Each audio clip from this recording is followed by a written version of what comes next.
So welcome to our first Trends in CS Education live Fireside Chat.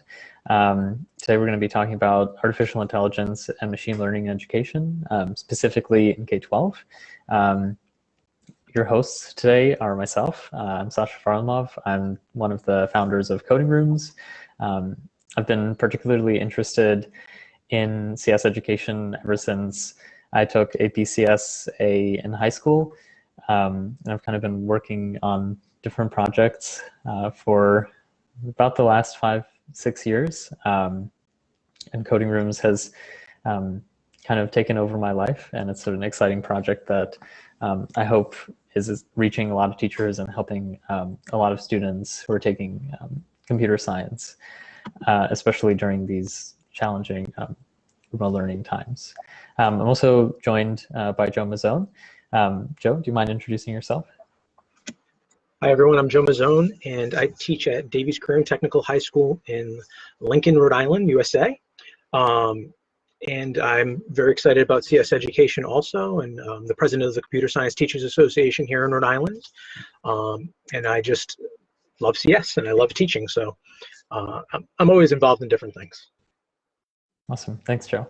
So we'll be co-hosting today as we go through a range of topics. So a little bit of background on the topic. We'll be talking about how is AI and machine learning being taught in classrooms today, what should we be teaching about it, and we'll discuss resources and tools for teaching ML and AI in the classroom, as well as the future of teaching these subjects in K-12.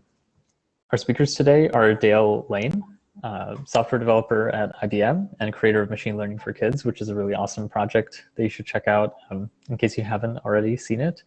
Bambi Brewer, director of engineering at BirdBrain Technologies, working on really awesome robots for CS education and physical computing. And Adam Michlin, computer science teacher at Porter-Gaud School in South Carolina, and also a really active member of CSTA. So I'll let you all introduce yourselves first before we get started. Bambi, do you mind kicking that off for us? I think you might be muted. So. Sorry, you'd think after a year I would have gotten the hang of this, but apparently I'm still in a growth phase. As you said, I'm director of engineering at BirdBrain Technologies. We're a small robotics company here in Pittsburgh, Pennsylvania that makes the hummingbird and the finch robots. So if you've seen the finch, this is what it looks like. At a small company, director of engineering means everything from writing our software to testing the hardware to make sure it works to answering tricky tech support calls. We don't use artificial intelligence in our software, but it's a major area of interest for me and how that's affecting education right now and society in general, and how we can better prepare students to understand the implications of that and be prepared to make decisions that they may have to make as adults about it. Awesome, thank you, Bambi. Adam? Hey everyone, I'm Adam Michlin. I am a teacher at Porter-Gaud School here in Charleston, South Carolina. My particular interest in computer science education is bringing collegiate level material down to the high school level, and so this is something that's near and dear to my heart, is to see how we might be able to do that with AI. Awesome, and I know you also work on a lot of cybersecurity stuff as well for high school. Yes, cybersecurity would be where my particular expertise is, especially in terms of taking collegiate material and making it more adaptable to high school level. Mm-hmm. Awesome. I think there is a lot of security and ethical questions around machine learning, so I'm sure that will be particularly relevant to today's discussion. Dale? Thanks. Yeah, as you said, I'm an engineer for IBM, based at our Hursley labs in the UK. I've got a big interest in STEM activities, so I spend a lot of my time also developing STEM activities and resources and working with schools and teachers on how to explain new and emerging technologies like AI. Awesome, thank you, Dale.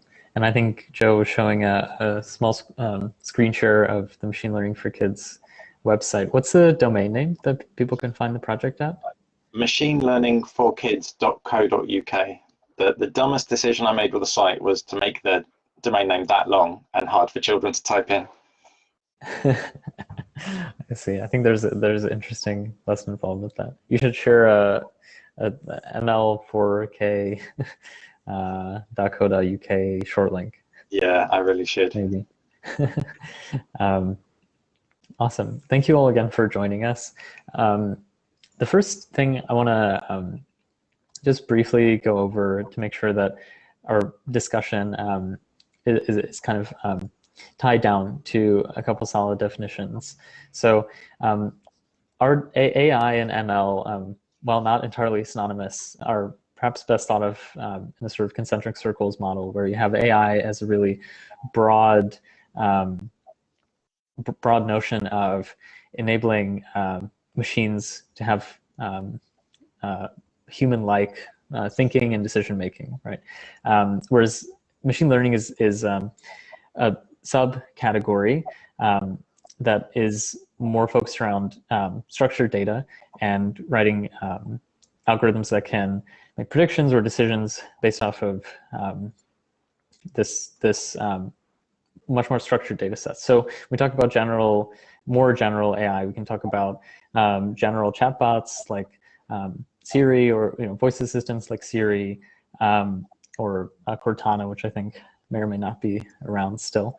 And then when we think about slightly more specific applications of machine learning, we can think about image classification, perhaps Google image search comes to mind. And also we can talk about adversarial applications of AI like beating CAPTCHA, for example, by detecting things in images.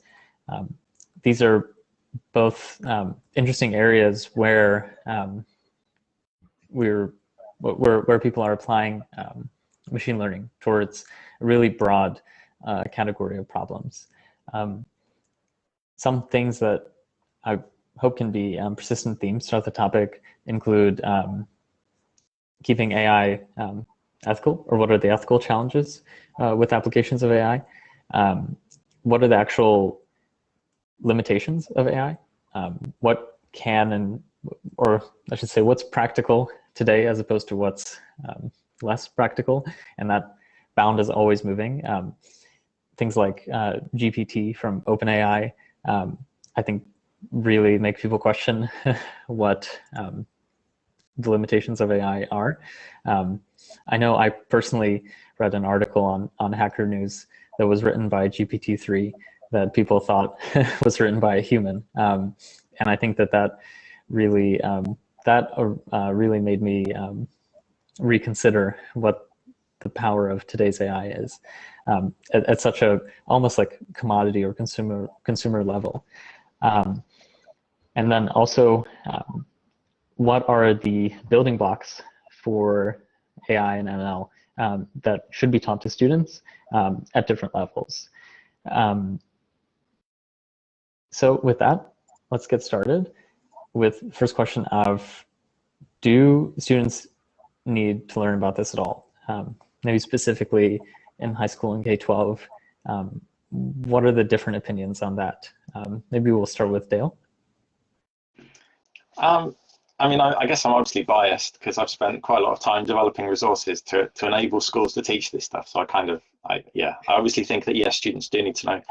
I think the point is they don't need to necessarily know the nuts and bolts of how it works, but they need to be aware of the implications of the adoption of it. So they need to understand how it's going to impact their lives. They need to understand how it impacts their lives today and how it will as they grow older. It's about, I'm not an educator, but as a layperson, I see education, the schools, one of the fundamental responsibilities is to enable children to go out and engage in the world, to have an understanding of how the world works. And machine learning and AI is such an important part and such a majorly influential part of how the world works. I don't think you can prepare children for how the world around them works without including some awareness of the impact of AI. I see. That's definitely an interesting perspective in the sense that I think that there are definitely different schools of thought, right? And one that I lean into more is teaching those building blocks and the nuts and bolts behind the algorithms, and I think that's interesting from a CS education perspective.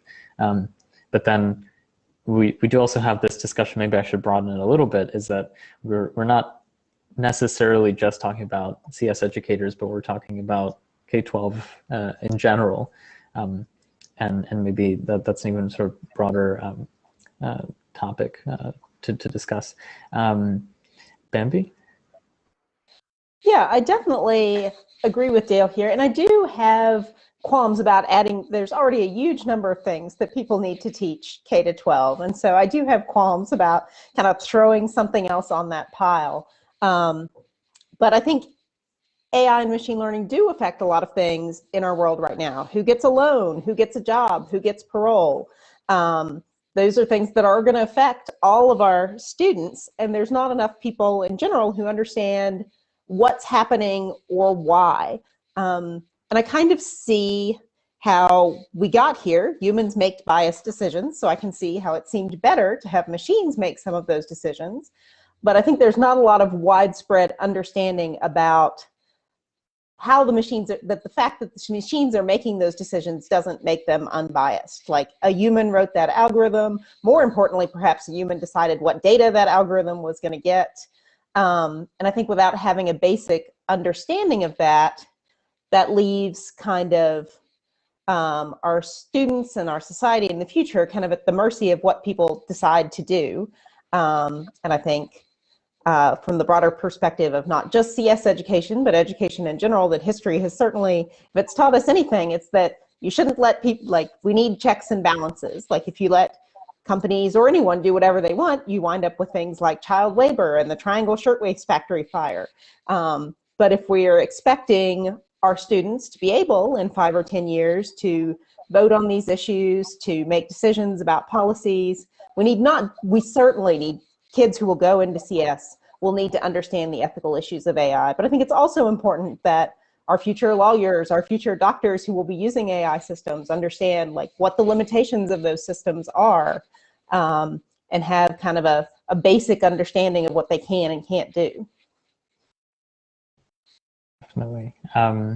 Adam, Joe, do you all have any comments on this? Sure, I can talk a little bit about it. So I look at it from a slightly different perspective, in the sense that there's a lot of confusion on what AI and ML is. And there's confusion within the community, which leads to even more confusion outside the community. And I'll use an analogy with cybersecurity. You can talk to a person who's saying, I'm teaching cybersecurity, and they might be teaching good password habits. And nobody's denigrating teaching good password habits. You can talk to somebody else and they're saying, I'm teaching how to harden a Linux system and make it, secure it from the bad guys, and that's cybersecurity. And you talk to somebody else and they say, well, I'm doing reverse engineering of malware, disassembling a malware specialist, turning it into assembly, recoding it back into C, and then figuring out what it does. And I'm teaching cybersecurity.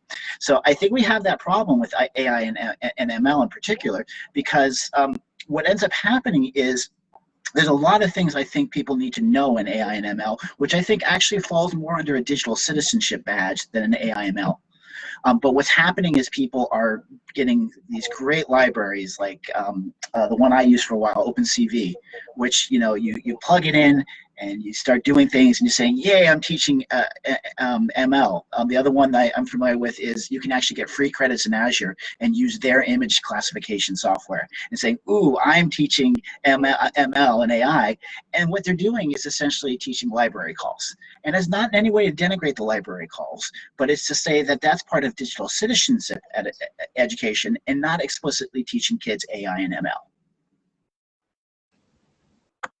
So that's interesting, because maybe then I differ. Maybe I think everybody needs digital citizenships and not everybody needs AI ML, if we use those definitions. Well, and that's the big problem, is it's you get into a conversation with 4 people and they're all thinking about a different thing when they say the words. So I think the first thing we really need is we need to establish a more rigorous definition, especially in the K-12 education space.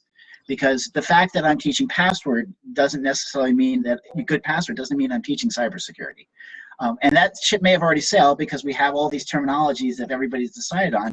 But a lot of what we can do with meetings like this is start to say, okay, let's see if we can codify this a little better. So when somebody says I'm teaching AI to middle school, what are they talking about versus what I'm teaching AI to graduate students?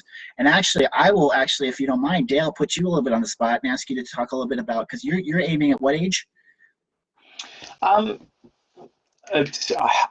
So in the UK, we have what we call primary school and secondary school. So primary school is up to age 11, and secondary is 11 plus. Most of the work I've done has been with primary school, and sort of maybe like 2/3 of the work I've done, and about 1/3 of the work I've done has been with secondary. Okay, so I'm very interested to know what kind of things you're doing under the AIML banner with the younger students in particular. So it's kind of similar to what I was saying before, and similar to what I think Brandy was saying, that it's about understanding how the world works, giving them enough literacy in the capabilities of the technology so they can engage in debates about how this technology should be used. Because I think we are overdue a debate as a society about how we want to apply this technology. And I think without the basic understanding of what the technology is and how it behaves and what it can do, I think it's really hard to engage in that debate and you see that in a lot of the media when they start talking about AI. It's very knee-jerk. It's fear. It's misunderstanding. It's not often from a starting point of knowledge. So it's in the work I've done, it's mainly focused on not so much teaching them how it works for the sake of teaching them how it works. Not that that isn't valuable, because we do need future algorithm developers and future machine learning developers, but more like Brandy was saying, that we need managers to know how this stuff should be applied in businesses. We need lawyers to understand how this stuff should be regulated. We need policymakers and legislators to understand it. It's about preparing the next generation who are going to go out and shape the society, to help them do that from a starting point of understanding basically how this technology behaves, what it can do, what it can't do, what are the risks associated with applying it, that sort of thing. And I don't mean this in any way negative way, but that sounds to me like digital citizenship. That these are the things that you need to be, to know to be a functioning human being, or preferably a higher functioning human being in this world. Yeah, absolutely. So, what I'd like to think about here, to follow up, Adam, is often, things have smaller building blocks to build up to something bigger. And so often in CS, we talk about a CS for all, and then your typical AP level CS. In the United States, we have the advanced placement computer science course, for instance, APA. So we kind of talk about those things. And so I think a lot of things that we may categorize, if we look at it from the lens of a CS major, we may say, well, these things aren't truly, computer science in the study of it, but they may be important building blocks to inspire an individual to dig deeper into those things. And that's what I look at, especially like Dale's tool, is I see it as such a wonderful way to begin to have conversations around AI, but to also allow students to have a hands-on experience with it. All without advanced math and having to kind of do those things, so that a middle school student or a primary school student can have those experiences and say, wow, this really inspired me. Like, I want to work hard enough to be able to study this at a deeper level because it intrigues them. And I think that's a great point, to have people inspired to go deeper into learning how it is, to have people stay on that track in high school. They need to be interested by the time they leave middle school. So maybe at the middle school level, it is something that looks more like digital citizenship, but I would certainly argue that that's what we need there, both in terms of society, but also in terms of having kids know what those things are that maybe they are interested in learning more deeply.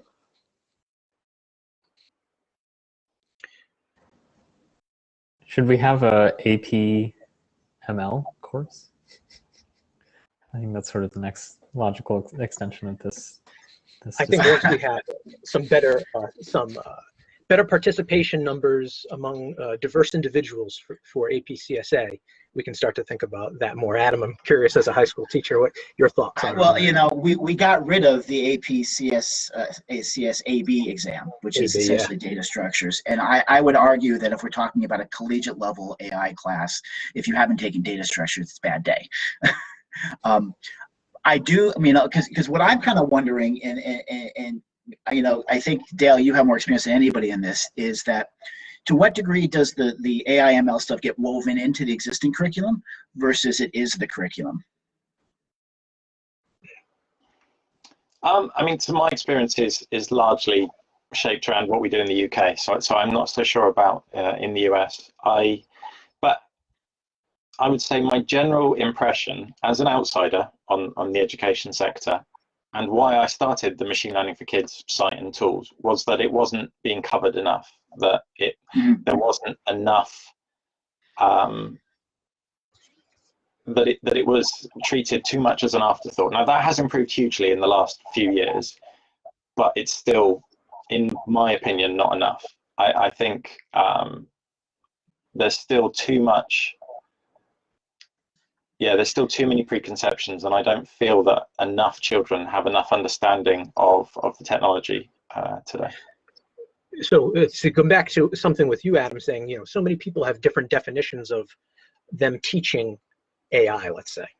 I think some of these first building blocks, some of these first steps are so important to be able to get to that larger end, because if I just pull somebody off the street and I say, what's AI?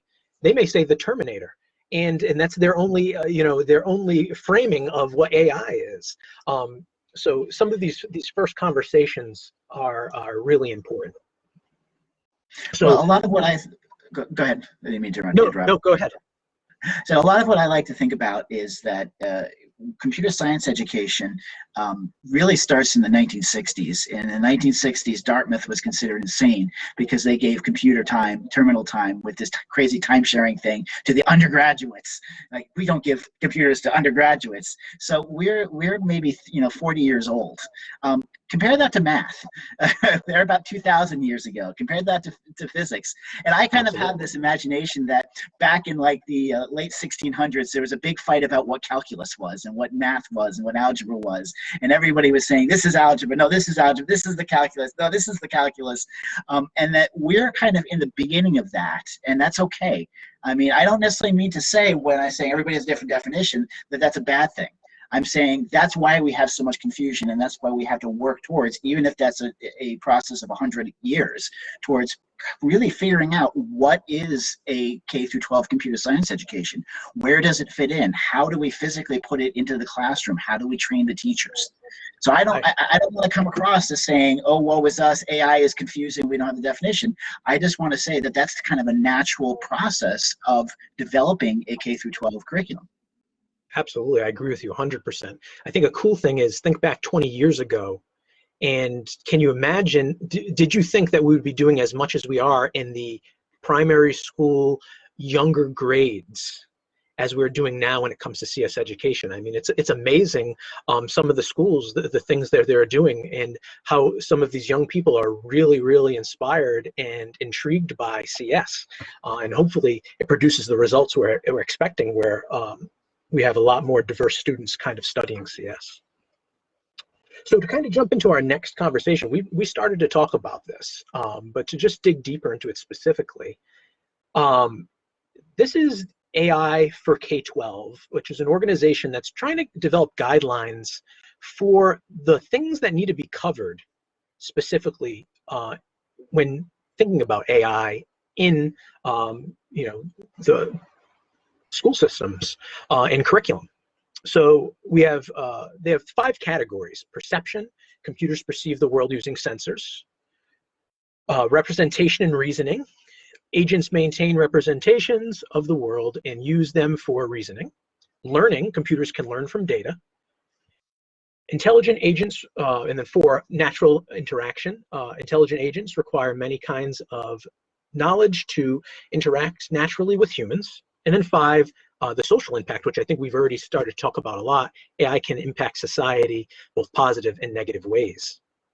So these are some of the things that groups are already starting to kind of frame as a framework or guidelines for people to start to develop curriculum. Dale, I'm going to start with you to kind of talk about this and how your tool fits into it, because I think it fits so beautifully in that you can use machine learning for kids as a tool to go through all of these aspects of this AI framework in some way, and especially with some of the additional things that you've added more recently to allow students to see some of the inner workings of what's going on behind the scenes. Your tool is amazing to kind of cover these concepts. Thank you. Yeah, I mean, so I think partly, like you were saying, that there's that preconception that AI is sci-fi or future, or maybe not Terminator for a young kid, but some equivalent like WALL-E or some futuristic robot, and actually trying to get them to the point where they start to see it everywhere around them, where you can ask a student in the class, give me 5 examples of how you've been affected by or interacted with or used an AI system today, and that all of them can comfortably, easily go, oh, there.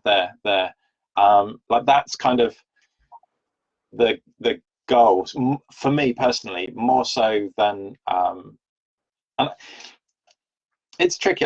It's hard to sort of to try to work out what's the goal, like how far to take them. I mean, maybe I'm trying to think of an analogy. Like maybe cars. Not every student maybe knows how an engine, how to put an engine together, but they should all understand how to use them, how they are used, what the risks are from them.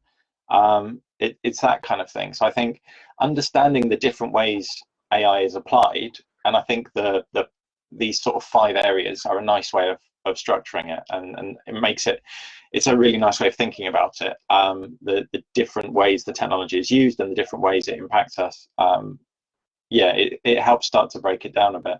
And like you say, I've sort of touched on all 5 of them in some of the work I've done in different ways. I haven't sort of neatly put each activity into one of the boxes. Absolutely. Bambi, maybe you could follow up here too. I think there's some interesting things that BirdBrain and some of the robots could do with following kind of this structure. Or what are some of the more specifics? You started to tease us a bit about some of the things you're thinking about. What are some of the specifics maybe we would see in on some of these BirdBrain products? Well, to go back to, I was thinking what you were just saying about how computer science has changed across K-12, and particularly K-8. There are so many things that are possible now, and I think that part of that demystification process of AI that Dale has referred to, a lot of those start with the same kind of foundational computational thinking or computer science. So when you're talking about something like perception, I of course work with physical robots. So like you can see the sensors, there's a distance sensor. Well, you can't see the light sensors, they're under its head, and I'm not going to take it apart for you. But you can start to think about, kids can try themselves writing at the very simplest decision that a computer can make is something like an if-else statement. If there's something in front of the obstacle sensor, then stop. But it starts that process of demystification, and that's essentially the same decision that a self-driving car is making. Like, if there's something in the way, then I need to stop. It's just using better sensors. It's using a more complex algorithm to answer the question, is something in the way, than a smaller robot is. But I think those hands-on experiences that, be it with physical computing, be it with something like Dale's tools, that let students see kind of a little bit about what happens behind these black boxes. What does it look like to take data? What does that data look like from the computer side? Even making simple decisions and then building on that, I think you can start to think about larger amounts of data. And certainly the training of AI systems is, I think, something that there are, it's nice that there are tools that students can try that out, see what it looks like in a hands-on way, because I think that they get they'll remember that a lot better, and it'll make a lot more sense if it's something that they can try themselves, even on a much simplified level. I don't think that everybody in K-12 needs to be able to implement a neural net or tell me the details of singular value decomposition. But I think that anything we can do that gives them a real experience themselves of doing it, even in a simplified manner, really helps get beyond that kind of, well, the box is doing something and I don't understand what the box is doing, so I can't be involved. Yeah, absolutely. The idea of them understanding that so many of the technologies they use daily are using AI. So students, may think of Wall-E or some of these other robots, even just to get them from understanding that it's not necessarily a robot. It doesn't have to have a face in order to be AI, and then moving to how are these systems working that does the quote unquote magic that you see all the time of how do these systems understand things, is really important. And Adam, I'm curious on your thoughts about this in the education space. Well, this is where it's always a tough thing. As computer science educators, are we here to train everybody to be digital citizens? Are we here to prepare the next generation of people getting PhDs in AI? Are we here to, and the answer is yes. And that's where the zero-sum game becomes a problem, because if you only have so much time in your class and you only have so much time in the curriculum, how do you decide what to teach and what not to teach? Do I focus on giving every kid the ideal digital citizenship with AI and cybersecurity and all that stuff? Or do I focus on the maybe 10% of the kids who are looking to go on and become computer science majors and maybe actually get that PhD? I don't have an answer to that, because we have a nationwide shortage of computer science teachers as it starts, and my answer is instinctively I want to do it all. I want to reach every kid individually with the fundamentals, but I also want to reach all those kids who are going to be computer science majors. And as a practicing teacher, Joe, I think you can back me up. We're only one person. This is my struggle weekly, is seeing so many wonderful things and trying to find a way to be able to do every wonderful thing. Right. And with such a focus on CS education these past years, so many awesome things have come out that you just want to do. You want to be able to do it all, but you can't as one person. So I'm with you there. It's the hardest part about the conversation of CS for all, whether it's AI for all or cybersecurity for all or whatever for all. What does all mean? Does that mean every kid gets a semester of computer science between K through 12? Does that mean every kid has the opportunity to have a semester of computer science? Does that mean every kid has K through 12 computer science? There's so many different definitions of CS for all that we're still trying to figure out, we're still trying to scale. Yeah, I agree. Now, I'm thinking about something also that I'd like to kind of go back around and think. So let's think about the older students, secondary education.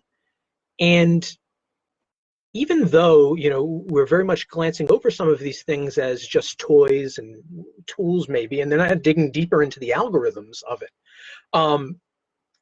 Even if somebody is interested in software and being a computer programmer, there's some value in still, I think, using some of Azure's stuff, IBM's tools.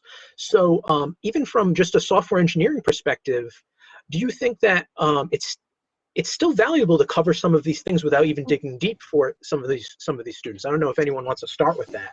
Can I start with this one since I'm a software engineer? Yeah. I think they're absolutely, as a software engineer, I don't sit down and write every algorithm from scratch. Like, in general, we all start with looking if there's a library you can use. Nobody thinks to themselves, I'll just start with just regular Python and just write it all myself. Maybe some people do, but I would say the vast majority do not. And if you look at so I've been doing a lot of app programming the last year, and I think it's really exciting that if you're, even with I think even kids who just learned just a little bit of app programming with tools like MLKit or Core ML, it is easy to put machine learning into your app, to use that camera to like recognize whether somebody is smiling or to track an object. And maybe we should all find that terrifying, that it's that easy to build machine learning into your app. But I think that probably is how like a lot of people, when they're putting AI into products, they're using those tools. They're not writing their own from scratch. So I think having some exposure to what's out there is really helpful. Like when people do this, what do they use? I actually very much look at it as like cake and icing. Ideally, you have a good cake with great icing, and being able to call these libraries, the Azure library is the one I'm familiar with the most right now, is absolutely icing on the cake, and is a wonderful thing. What I worry about is when you have the icing only and don't have the cake. When kids are just making library call after library call after library call and going from project after project to project, where they're just doing library call after library call, and they say they've learned AI, they say they've learned cybersecurity, they say they've learned video game programming, and what they've done is they've learned how to call libraries. I still remember my first day of school in computer science in college, and the professor got up and said, yeah, one of the questions we always get is, do you teach Excel? And he said, yeah, we don't teach Excel. In fact, we don't worry about whatever's popular in the industry right now. We teach you how things work, and if we do our job right, you should be able to figure out anything that comes after you. So, I'm very proud of my education in that when I was back in the day, getting a degree, things like Java were brand new, things like Python were brand new. Swift didn't exist, things like that, but they didn't focus on the technology of the day, whatever was popular. They focused on teaching me how things worked. And so I worry a lot about, not in all denigrate, I think it's great that kids are calling libraries in Azure, and they're calling, there's a product that I use in my class called Funkable, where they can just, put a little block in that says, translate this from English to Spanish. It's like, that's really awesome, and they should be exposed to the fact that that's so easy to do. But I always worry about the icing coming before the cake. That if the only thing they're doing is that's where I worry. Not that in any way to denigrate doing it, but it can't be the only thing. I think within the use of things like libraries and tools, there is a spectrum of understanding, because I think you can use a cloud service or a library with no understanding of what's happening under the covers, or you can use that same cloud service or library with an understanding of the potential for bias, and maybe you've much more carefully selected your training data, or you've prepared a test set, or you have a plan for how you're going to verify the behavior of the model. There's even within that kind of, if you take two student projects where they've both used the same cloud service, one might have enough of an understanding of what's happening under the covers to have carefully planned a project and show insight into how machine learning systems behave, whereas the other one might use the same cloud service with nothing like the same level of understanding. So I don't think what I look for so much is have they implemented the algorithms themselves, but taking the project as a whole, have they been able to demonstrate the insight and the nuance and the understanding of what that library is doing, and how is that reflected in their project. So I still think there are scope to do really insightful, clever, thoughtful projects, even still using cloud services. I really like that distinction, Dale. I think that's really, I do want everybody to have that understanding, because it's the same way you shouldn't use statistics software to generate a number if you didn't understand what the test that you're doing was. I think you definitely want to have that understanding. But I think I would disagree that everybody needs to implement their own neural network. It is fun, though. Yeah, if you want to, that's fine. Well, but there's a difference between, okay, so this is a near and dear to my heart. There's a difference between saying, does everybody need to learn to do such and such, versus if I've got a kid in 10th grade, do I want to decide in 10th grade whether they will eventually need to do that? And that's a very different conversation, and it's one I very much worry about, because we say we can't bring this into the high school level because nobody will ever use it. And when they say nobody, they mean there's going to be one kid who actually, I'm famous for teaching assembly in the classroom. And people say to me all the time, oh, why do you do that? You know, nobody ever really uses assembly anymore. You don't need to do that. And the answer is, I don't know who in my classroom is going to do what. I don't know which of those kids is going to be able to become somebody that develops the next neural network fancy thing versus the kid who goes on and is, you know, as a politician, hopefully, who knows more about computers, because Lord knows we need more politicians who know about computers. But I worry about making that decision at a pre-college level. It's a little bit more. It's a little bit different in college because they're self-selected and all that stuff. But from 12th grade below, I don't want to be saying now is the time where you decide you can't do this or you can't do that. So that's where I worry about the fundamentals being the focus. And it's not to, again, Dale, you're absolutely right. You're absolutely right that they should be able to talk about ethics. They should be talk about bias. That's absolutely important. And I'm not disagreeing at all. And I look at that as the icing, and it's an important thing, and it's a very important thing. But if the kid isn't fundamentally learning how things work, and I don't mean that they should be able to do their own neural network, but if they're not able to deal with algorithms, the classic example is, you know, why do we teach sorting? Right? What's the point of learning sorting? You just call sort and it just works. Well, yeah, if you don't know why it works, if you don't know how it works, how do you choose which sort to do? What do you do when your product is scaled from 10 people to 1 billion people and suddenly your problem can't scale? And you might say, but the kids won't need to worry about that. And my point only there is, I don't know what my 10th grader is going to have to worry about. So I'm always worried, always focused on what are the important things you may need to do to be adaptable to whatever happens, and not so much worried about what the end product is. I think Excel is an interesting analogy, though, because which you mentioned a bit earlier, because I think we're probably not too far away from an Excel for machine learning. In the same way that, you know, Excel democratized slicing and dicing data. You know, there are people in businesses around the world who wouldn't think of themselves as a computer scientist or a programmer or a developer, but who are doing, whether it's macros or, you know, tiny bits of coding, they are slicing and dicing data and they are being productive. There's going to be some tool before too long that is an Excel for machine learning that that democratizes it to the point where you don't have to be a developer or a computer scientist, and and the next generation, probably the ones who are able to use that kind of tool to handle large amounts of data, they're going to be the successful ones. Whether it looks like a spreadsheet, I don't know, but that idea of democratizing it to the point where anyone can start doing stuff with large amounts of data and extracting insight and from it, someone's going to build that. It won't be long. One interesting thing that I'd like to throw into the conversation, and I'm kind of surprised it hasn't come up already, is what is the role of math in all of this? Because we already sort of have a lot of these things that are taught in, I don't know, algebra, maybe? It's like linear regression and stuff. I mean, that's fairly early on in a math education. And so is there kind of a role, or is that a vector for introducing more of this across the board, and perhaps teaching like not only the actual sort of implementation piece, right? You know, calling a library, for example, to do image classification, but to also teach some of the math behind machine learning in K-12 at a much broader base.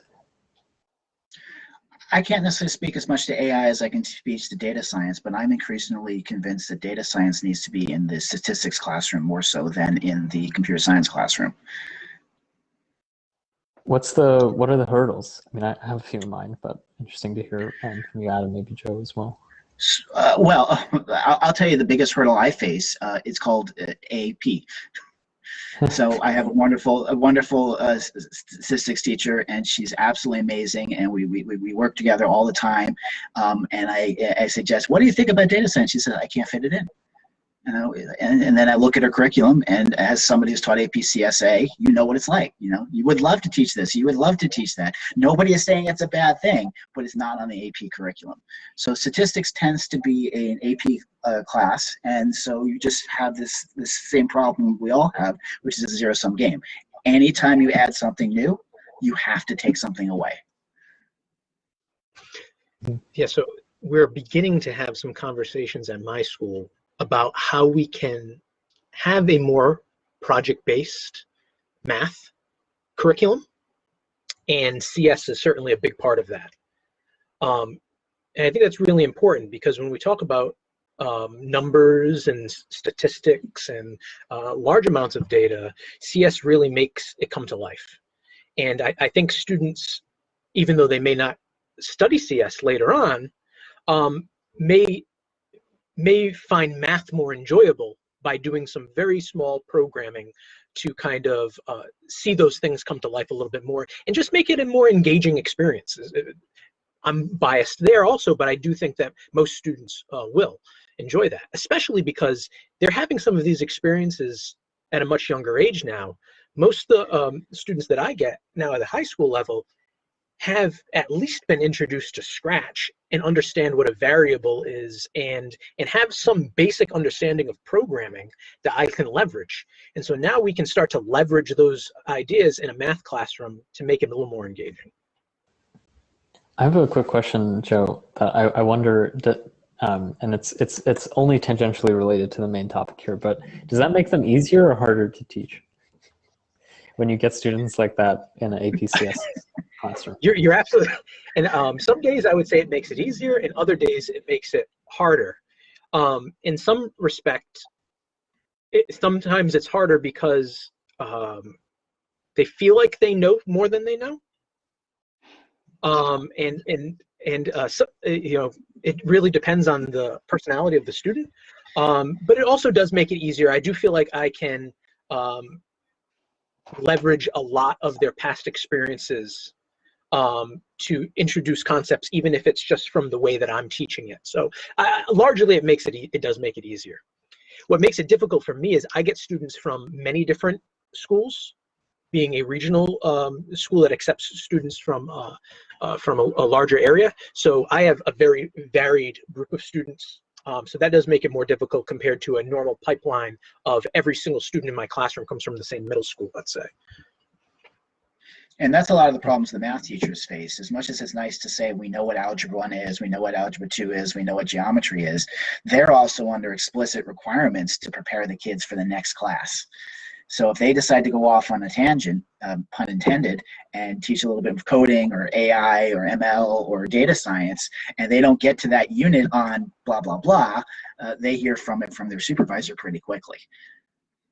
So that's actually where I'm a big believer that the math needs to go into the computer science department, and that we can't force the computer science department into the math.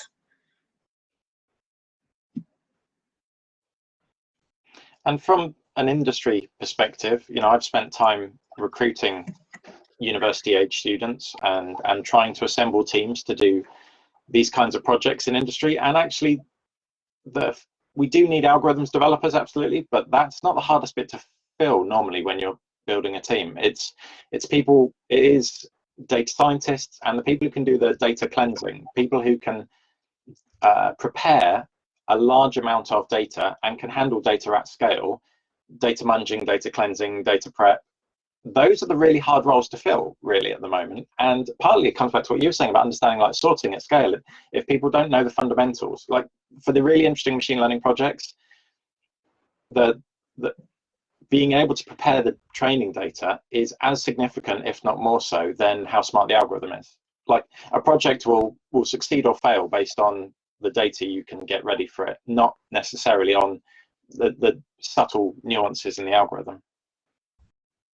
It's a really interesting point that I experience on a day-to-day basis, also with the engineering team, previous ones that I worked on, as well as the current team with coding rooms, is like the interesting sort of day-to-day hacking of these various problems, right? Like getting to a point with someone who maybe it's their first like engineering job, and they're faced with the responsibility of like going deeper than a library for a problem that's hard.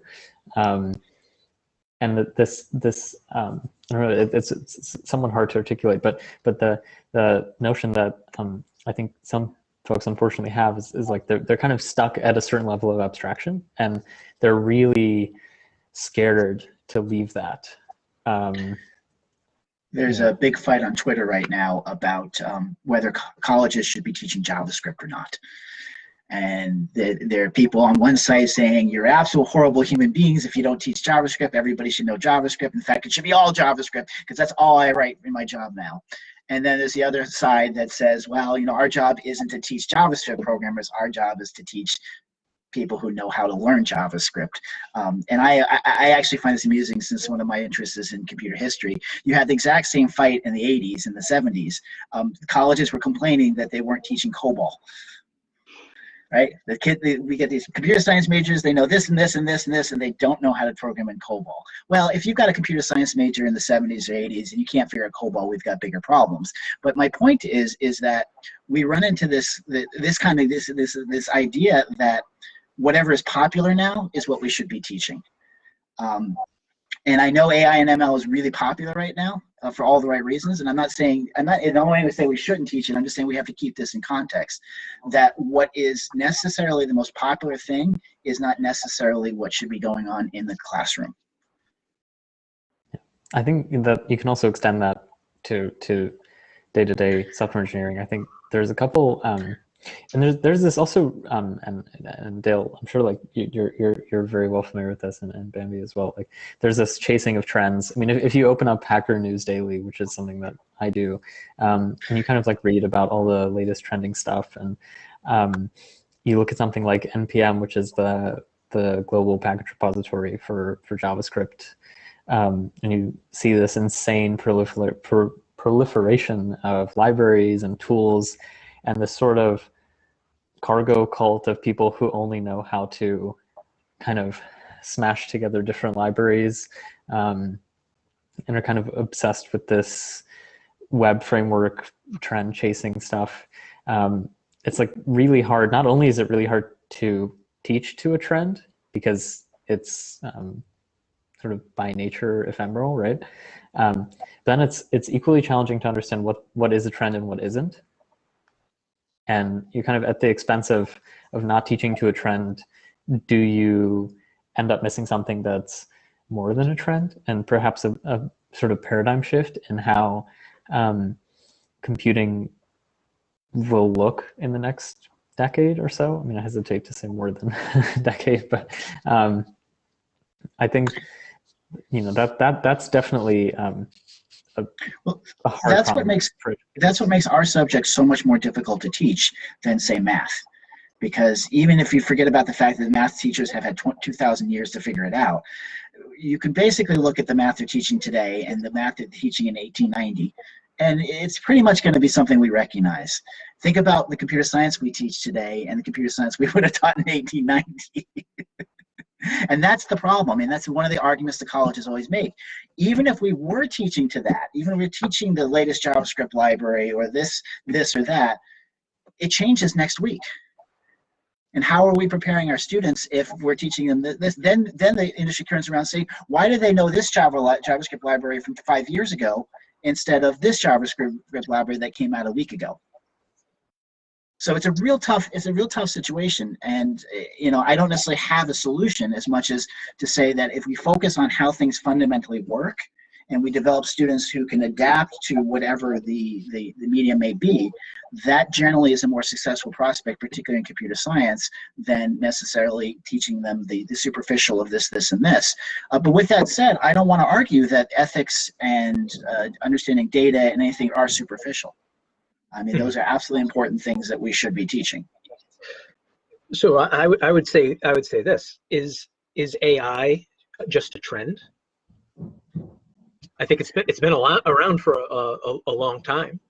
I think we're just seeing it more in impact applications now. I mean, given the impact it's having on our world, like I think you would be hard pressed to argue that it's just a trend. And like, I can't picture it going away in 5 or 10 years in our world at large. Historically, AI has been around since the 50s. I mean, this is not something that's new. What's happened is the computers, Moore's law, although it ended a few years ago, has gotten these monstrously powerful computers that let computers do these insane things with data sets. But I was actually reading an article this morning about one of the concerns with AI is that it's very good with correlational items and has no clue when it comes to causation. That is, it can learn how to play a game, it can find all sorts of really weird things that you would never see as a human being in data. But if you ask it to view a video of a baseball player hitting a bat, it can't come to the conclusion that the bat hit the ball and the ball moved because of the bat. Well, I think that does come down to what Sasha was saying about the math underlying it. I mean, if you look at what it's doing, it is essentially using correlation. Like, it's similar to, like, you're giving your function a bunch of points and asking it to fit something, and if you give it some other points that are nowhere near that, it's going to do very poorly. I mean, in the same way that if you train your machine learning algorithm to recognize faces and you only train it on white people, it's only going to recognize white people. And so I think that training problem that Dale alluded to is an important one. Both, I think it's almost more of a critical thinking problem that of computer science than, like, it doesn't have anything to do, like, your algorithm, like Dale said, can be great, but if you give it trash data, like, you're only ever going to get trash out. Garbage in, garbage out. I think that's another sort of aspect we haven't touched on, though, in terms of the need for broadening education of AI, is to try to improve the diversity, because too much of my industry looks like me, and that is reflected in a lot of it's all too common for, either through algorithm implementation or through training data, AI systems are too often built to favor white men largely. I watched a really good film, Coded Bias. I only got around to seeing it a few weeks ago. It is really nice, actually, and I think it would be a good thing to show to students, because I think it does a really nice job of explaining really clearly and simply where some of the problems are. But I think in terms of, if we're going to fix that problem, it's going to be in large part by increasing the diversity of people who come into the industry. I mean, both by what they see, but also, I mean, when you first create something new, the first thing you do is test it on the people who are sitting by you. Yeah. Like, an easy way to catch problems early on were if the people sitting by you didn't all look like you.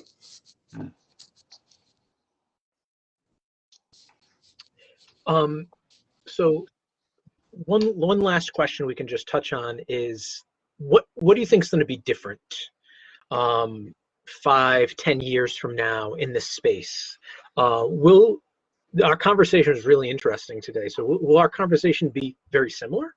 Will AI in education, or speaking about AI in education, be much more common? What do we see happening in the future?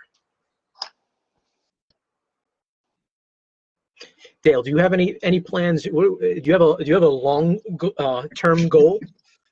No, I think certainly, as I was sort of saying before, that I think within 5 years there will be something like an Excel for machine learning, and I think we'll be having the debate about, is it legitimate to, in the same way that we now say, is teaching word processing or making a presentation, is that really computing? I think there'll be some tool, and it will be a tool that you can shove huge amounts of data into it, and you'll be able to run and train machine learning models. It might not be called that, it might not look like that, but that's what it will allow people to do, and it will be so easy, and it will require so little user direction that we'll be describing it like we do Excel and PowerPoint and Word today. That and I think that's going to be a really interesting transition of teaching students to use machine learning as opposed to build it. Yeah, when you think about what's happened the last 10 years about the evolution of block-based languages and how much younger kids can write programs that we would have viewed as pretty complex a few years ago. Heck, even now, like, it's not so easy to write not nearly as easy to write parallel programming in Python as it is in Scratch or Snap. But I'm wondering if we'll see, like, if all our block-based languages will now then have blocks for, like, train your model here, like put in your pictures, and whether we'll be able to, like, do the same kind of thing with, like, 6 to 8-year-olds. Yeah, I get this question all the time from the students, and they're like, what do you think is going to happen? And the one prediction I'll make is that I used to say children, but I say my students' grandchildren probably will not be allowed to drive a car. They will have a car that's automated, and I feel pretty comfortable with that statement. With that said, every time I use my Amazon Alexa or my Apple Siri, I increasingly get very discouraged about any hope for any of this stuff. But with that said, I mean, there's a couple of things I've seen in AI recently that kind of blow me away. One of the things they're doing right now is taking old video, and I mean really old video from like the 20s and 30s, and using AI to upscale it. And if you haven't seen it, the example that got a lot of press was the AI upscaled the Rickroll, the Rick Astley Rickroll.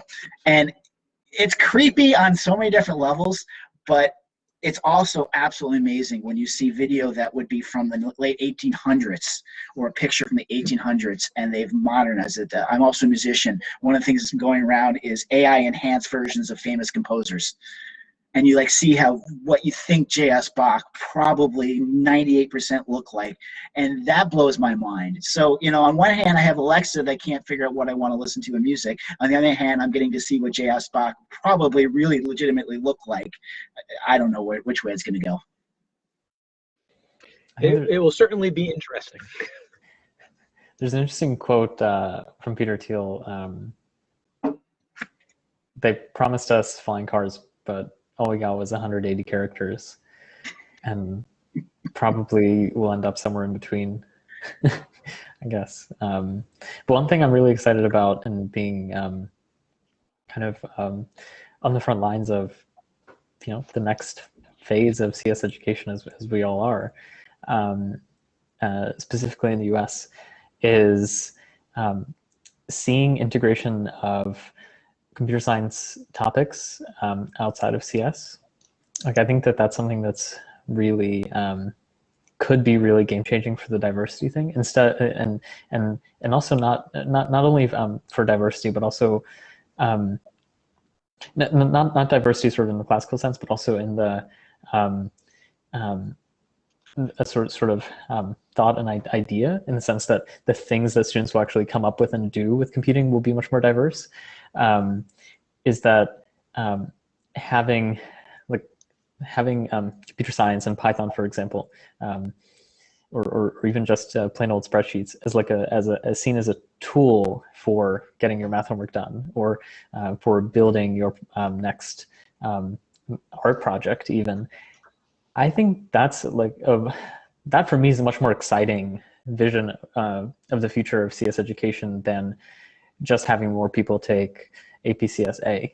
And even if more people do end up taking APCSA, of course that's great and awesome. But I think there's like this fundamental selection bias issue with CSA being optional and being hard, and that makes something that ought to be really widely accessible and widely used, like computational approaches to solving different problems. I think that makes it sort of by definition intractable for the vast majority of students. And so I hope that something like AI and ML, which is by definition a much more cross-disciplinary subject or topic, will inspire teachers of other topics to actually loop in CS. And I also think this sort of cross-pollination of pedagogies and things between CS educators and other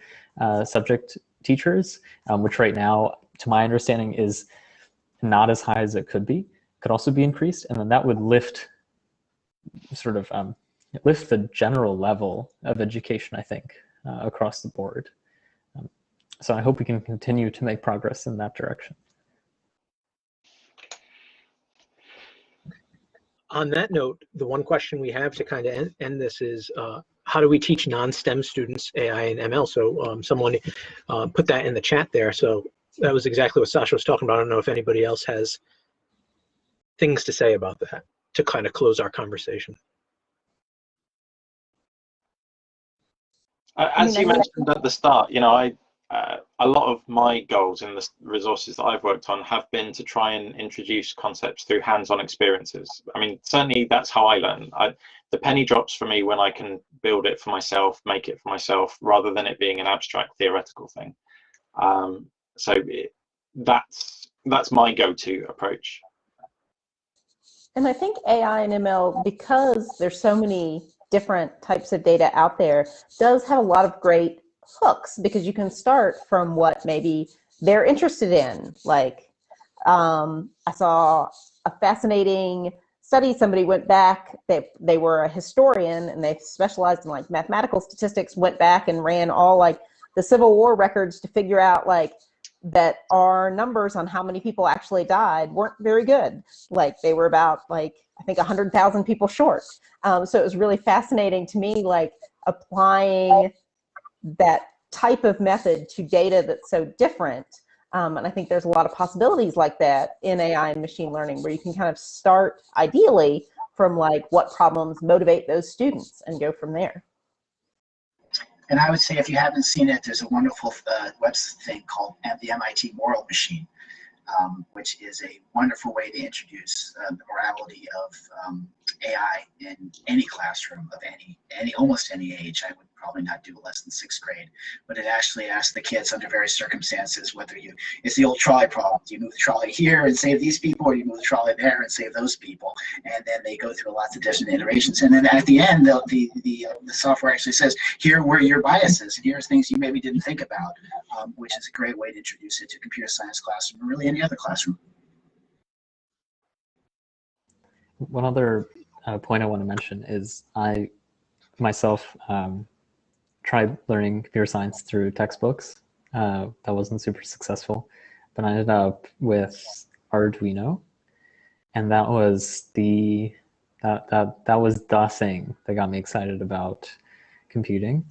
And so being able to do, and I got thrilled by like watching an LED blink, but I think like if we could do cooler things, and also the part where I really started learning how to program was because I wanted to connect the Arduino to my computer to do things on my computer and have the Arduino do things, or connect over a network or something. And I was learning hacking TCP/IP and figuring out like what an IP address was, like these types of this really sort of free hacking your own education, which I know is definitely not for everyone, I guess, but is still really exciting and valuable.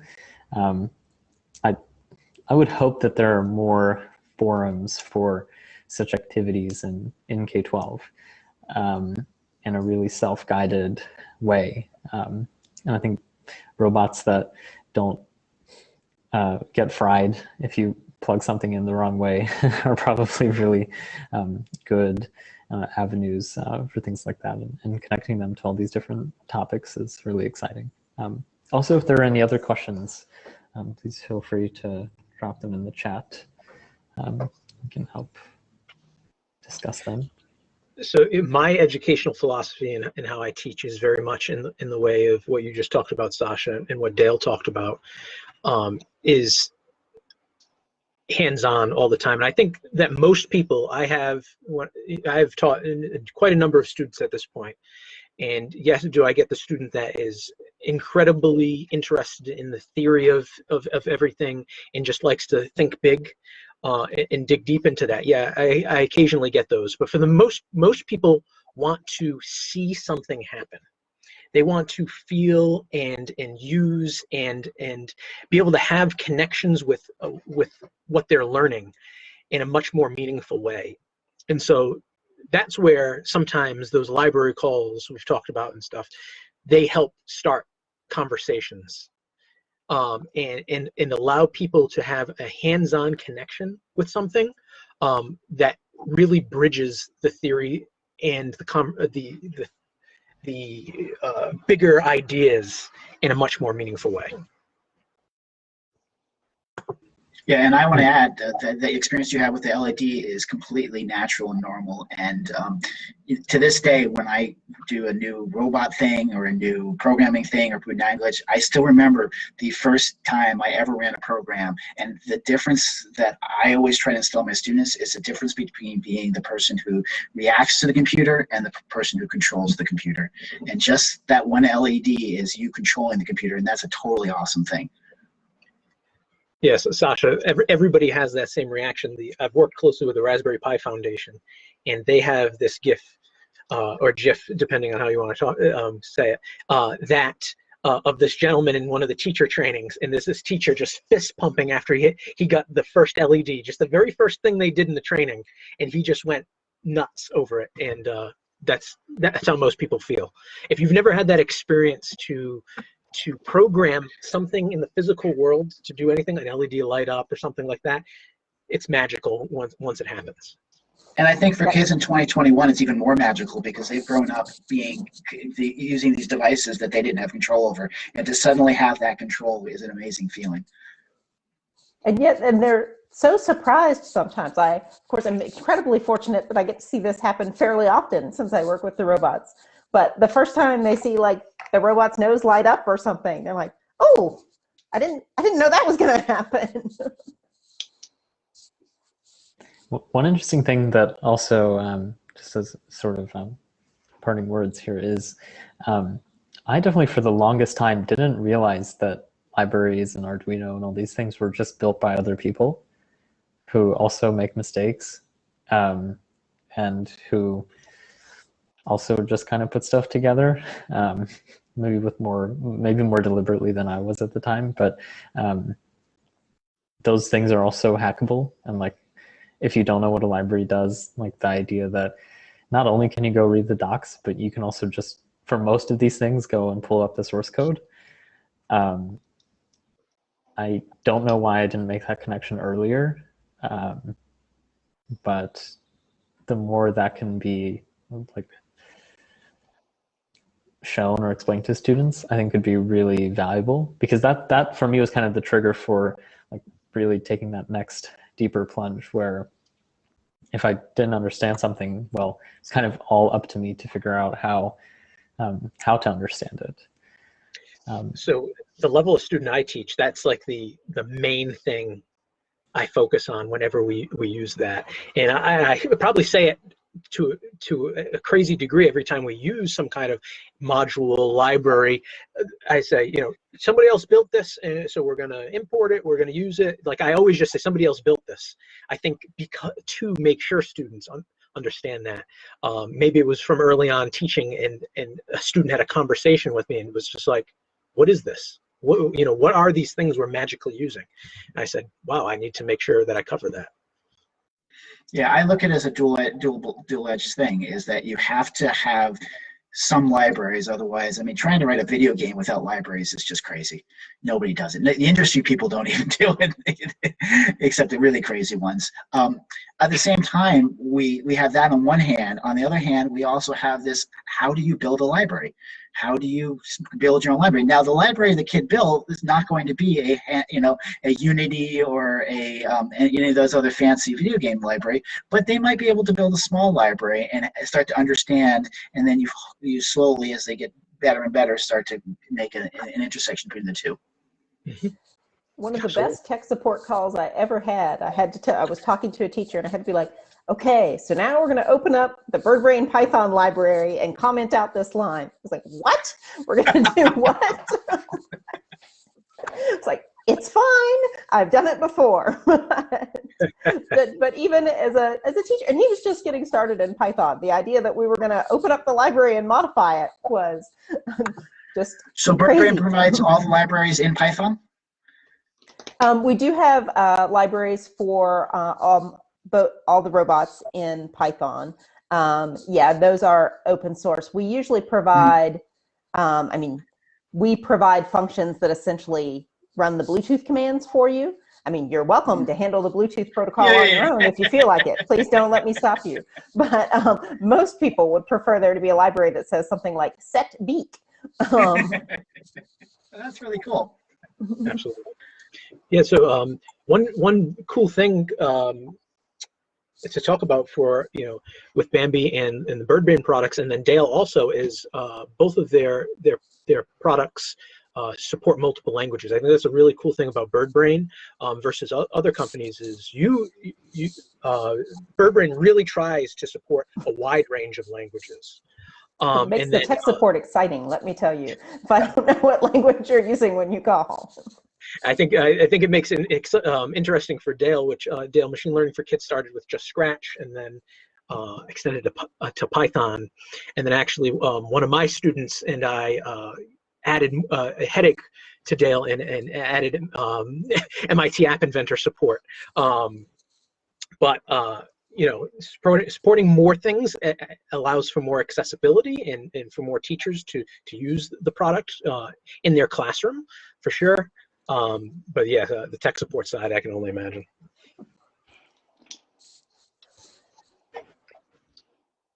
Awesome. So I think we're all through the questions, and well over time. So do you all have any other points you'd like to raise?